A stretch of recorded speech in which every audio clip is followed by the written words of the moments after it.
If you've mained Astra like me, you know the pain of learning this complex controller agent. Making mistakes is part of the process towards learning a new agent, and without guidance, it can be a rough time. That's why I've made every mistake in the book with Astra so that you don't have to. Well, you'll probably still make plenty of them, but hopefully this video helps you recognize those mistakes so you make less of them. Okay, let's go over the top 5 mistakes that Astra players make and how to fix them. I'm chill and let's get into it. The first and arguably most common mistake you'll make as Astra is staying in her astral form too long. Similar to smoking as Omen, you completely lose vision of what's happening around you. You're also completely vulnerable in this form. You can miss out on audio cues from enemies, including footsteps and ability sounds.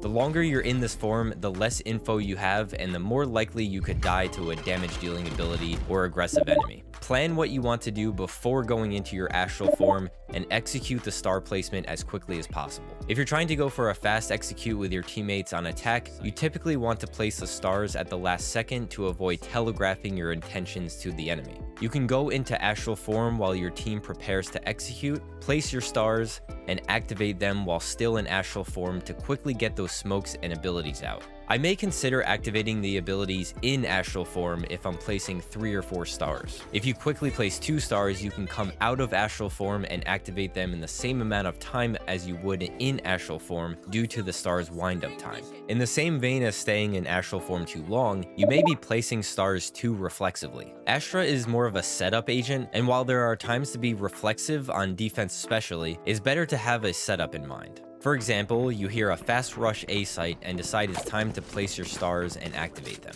It's too late by this time, and the enemy has already scaled past your stars, rendering them useless. Here's a better example of when being reactive with your stars can be good. You're playing A and have 2 stars in the chokes leading to A and B. You have 1 star left over. Enemies start executing with abilities on the opposite site, and you need to get down a gravity well in front of the smoke to help your team. Keeping that extra star in your back pocket to use reflexively in a situation like this can provide more impact to the round.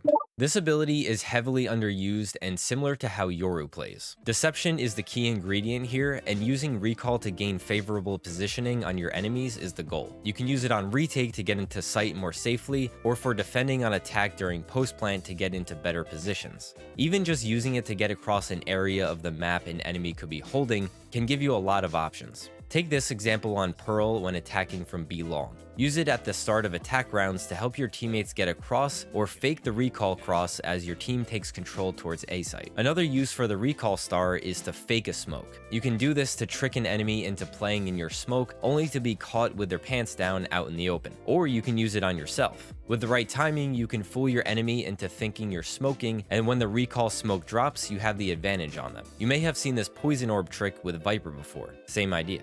Recalling stars can be a valuable tool in your Astra utility belt, so don't forget to use this one. This is more of a general tip for most players, but on Astra specifically, using your minimap is extremely important, especially in solo queue. If there is a lack of comms, you will need to use the minimap to see what your teammate sees. I do this all the time when a teammate is fighting an attacker on the opposite side of the map so I can help them with a gravity well. When using your Cosmic Divide, you may encounter a situation where a teammate is fighting on the other side. You can quickly check your minimap, see where the enemy is, and swing through to help trade out your teammate. I recently made a whole guide on how to use the minimap. You can click the eye in the top right corner to check that one out after this video.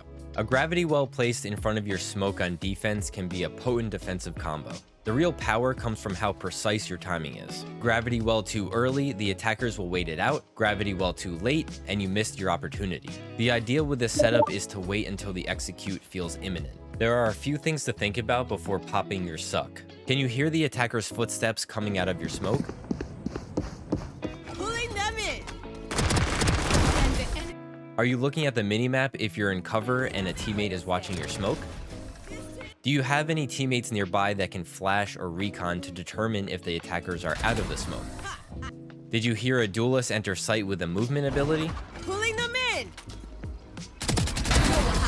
I end the trouble. These are the things to keep in mind when deciding whether the timing is right to activate the well. Typically, when you have the smoke suck combo, you want to use it to either 1. Trap an attacker in one spot to get the kill, or 2. Separate the attackers from each other, disjointing their execute. Here's an example. You hear a fast push onto your site, and the attacker's jet dashes in. As long as you have a second to activate the well without the jet peeking you, this is a great time to use it. The attackers will feel the need to push out behind their jet, trapping them in the well. Or they won't push, and it gives you a better fighting chance against the solo jet. That is typically how you want to think about using this ability in a defensive situation.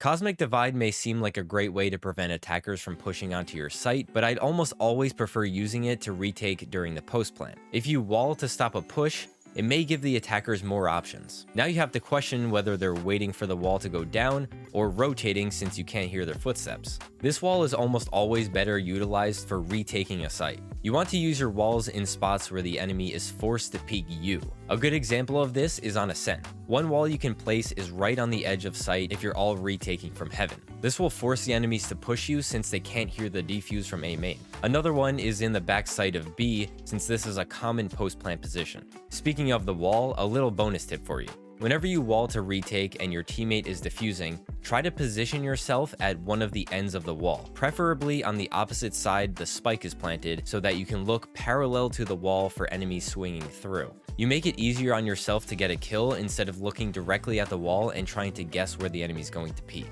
Okay, I know I said 5, but I'll give you a little bonus tip.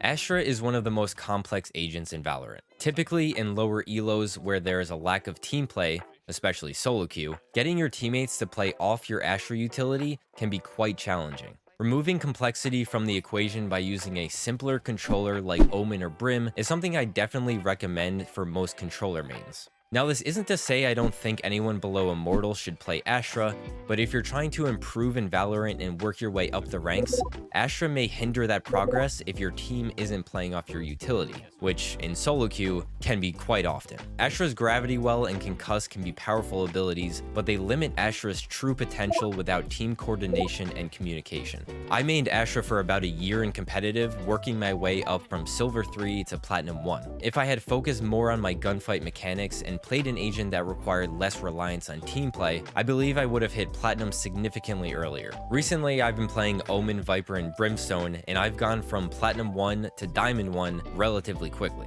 During that climb with Astra, I calmed Gravity Wells and Concusses for my team to make plays off of, and while they may have been well timed, my teammates rarely took advantage of them. I believe I played decently well on Astra for the rank I was in, but it made the climb harder than it needed to be. If you only play Astra and want to use her in competitive at low elos, that is your decision. Still, the complexity and reliance on team play make playing her significantly more challenging. If your main goal is playing controller and climbing from lower elos, I would stick to Omen, Viper, and Brim. I believe practicing Astra in unrated or a 5-stack can make playing her way more approachable.